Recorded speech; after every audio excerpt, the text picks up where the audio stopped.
Fresh off his debut on Real Time with Bill Maher, Milo Yiannopoulos was invited to speak at CPAC, the Political Action Conference for Conservatives, as a guest speaker. Not only was he coming onto the national stage, but he seemed to finally be accepted by the larger conservative establishment, who, with this invitation, accepted him as a legitimate voice against the left.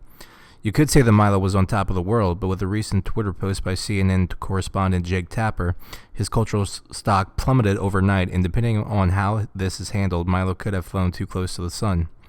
Tapper shared a video of an interview Milo gave with the Drunken Peasants show about a year ago where he discussed the complications of pedophilia and pederasty. Milo has subsequently argued on Facebook that the video was edited and some parts seem to have been left out, but here's the gist. The conversation basically concerns the definition of pedophilia and age of consent laws. Milo argues that sexuality is much more fluid than the age laws we give to children, and that if a 13-year-old is sexually mature to have a relationship with an older man, then there should be no problems with that, especially for the gay community.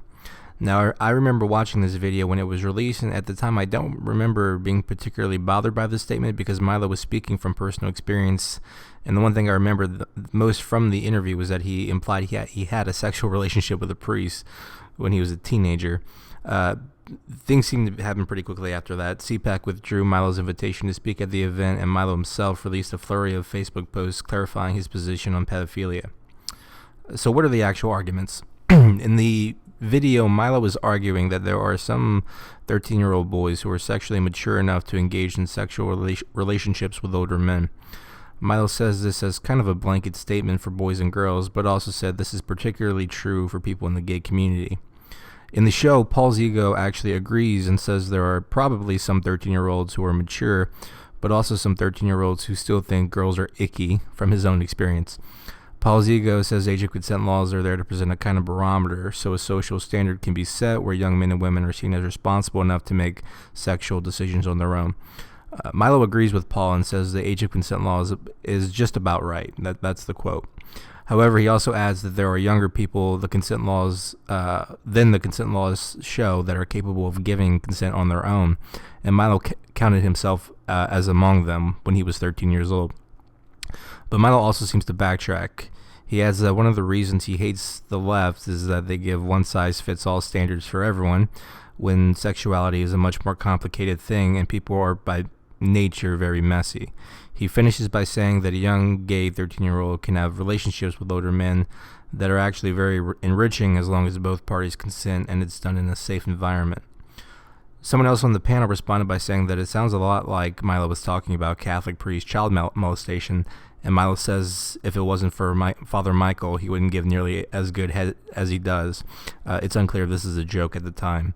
Paul Zigo finishes by saying he finds it odd that Milo bashes transgenderism so much because Milo has argued in the past that once transgenderism is accepted, the next frontier of human rights will be pedophilia. Paul Zigo says that's a strange argument for Milo because now it sounds like Milo is arguing for pedophilia. Milo responds to this by saying pedophilia is actually before a person goes through puberty. That 13 wouldn't be considered a pedophilic age. Paul Zigo agrees with him and retracts the statement, but adds that Milo is, however, advocating for intergenerational relationships, which Milo is comfortable admitting to. So Milo's basic point is that some 13-year-olds are mature enough for a relationship with an older man, and age of consent laws are too rigid to address that. Milo is mainly using himself as an example of someone who was mature enough when he was that age, and seemed to indicate a relationship with a Catholic priest as a one-off joke. From what I can tell, the Reagan Battalion was the first one to break this story recently, although I could be wrong. The video shown in their Twitter post is edited from the original episode of The Drunken Peasants because there are subtitles in the video. And the Twitter account has the headline, "Here is the uncut 5-minute video of Milo Yiannopoulos advocating for pederasty involving 13-year-olds and older men." His words.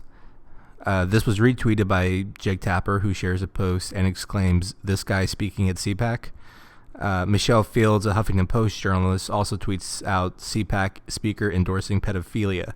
This is not conservatism, it's disgusting."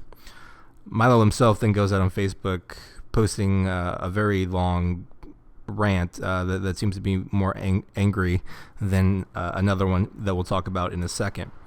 It starts with a note for idiots, and one of the main points he says is that he does not support pedophilia, period. It's a vile and disgusting crime, perhaps the very worst. There are selectively edited videos doing the rounds as part of a coordinated effort to discredit me from establishment Republicans that suggest I am soft on the subject. Milo points out that he has done several articles that basically outed 3 pedophiles during his time as a journalist, and he gives links to all of those stories. He also says he's never defended and would never defend child abusers, as his reporting history shows. He says, again, like he said in the video, that the world is messy and complicated, and I recognize it as such, as this demonstrates, but that is a red line for any decent person. He basically goes on to say the same thing. Also begins to go against Republicans by saying that this rush to judgment from establishment conservatives who hate Trump as much as they hate me before I have had any chance to provide context or a response is one of the big reasons gays vote for Democrats. So that goes out, and a few hours later, Milo issues another statement by saying this: I am a gay man and a child abuse victim. I would like to restate my utter disgust at adults who sexually abuse minors. I am horrified by pedophilia, and I have devoted large portions of my career as a journalist to exposing child abusers.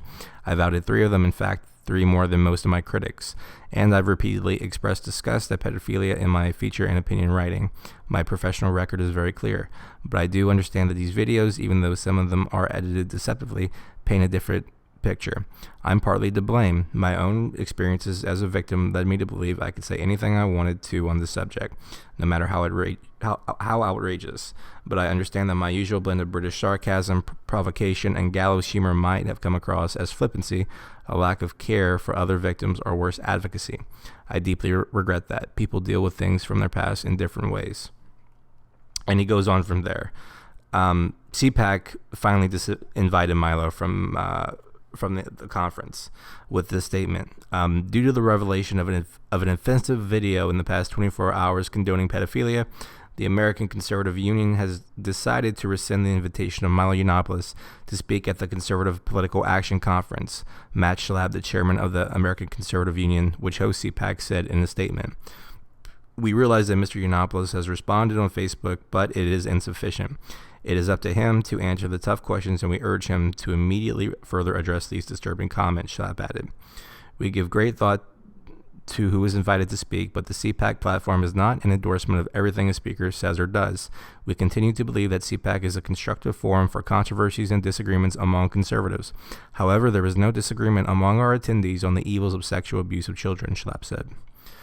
Milo then later issued a Facebook live video where he once again apologized and said he was disappointed in being invited from CPAC.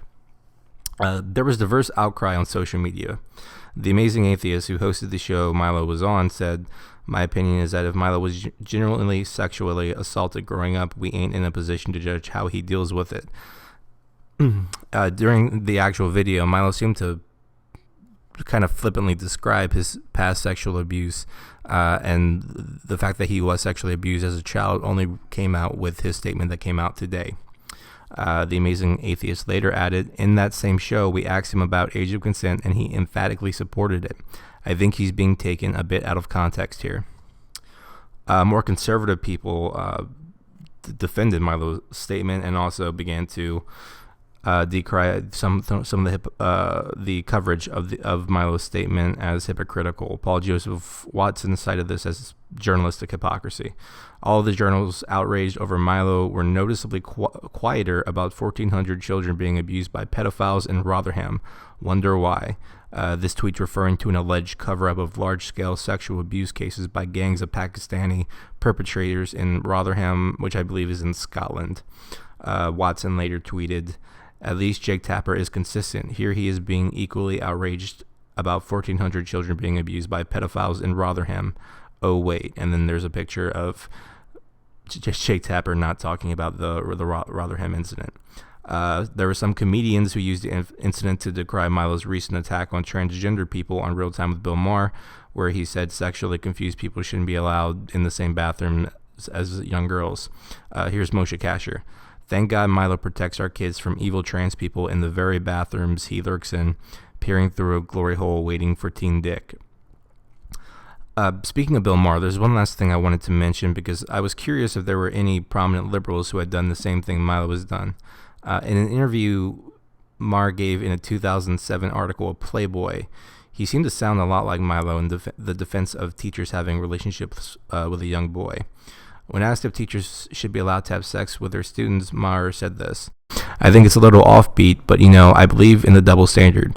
If a 28-year-old male teacher is screwing a 13-year-old girl, that's a crime. But with Deborah LaFave, who was a teacher who was arrested for having sex with a student, screwing her 14-year-old boy student, the crime is that we didn't get it on videotape. Was he being taken advantage of? I wish I had been taken advantage of like that. What a memory she gave him. I would think he's a champion among his friends. Are you kidding? Even with Michael Jackson." So this isn't a condemnation of Maher or a defense of Milo, but merely an example that this issue has been regarded as controversial in the past, and that there are other political pundits and celebrities who have spoken about it before and have received heat.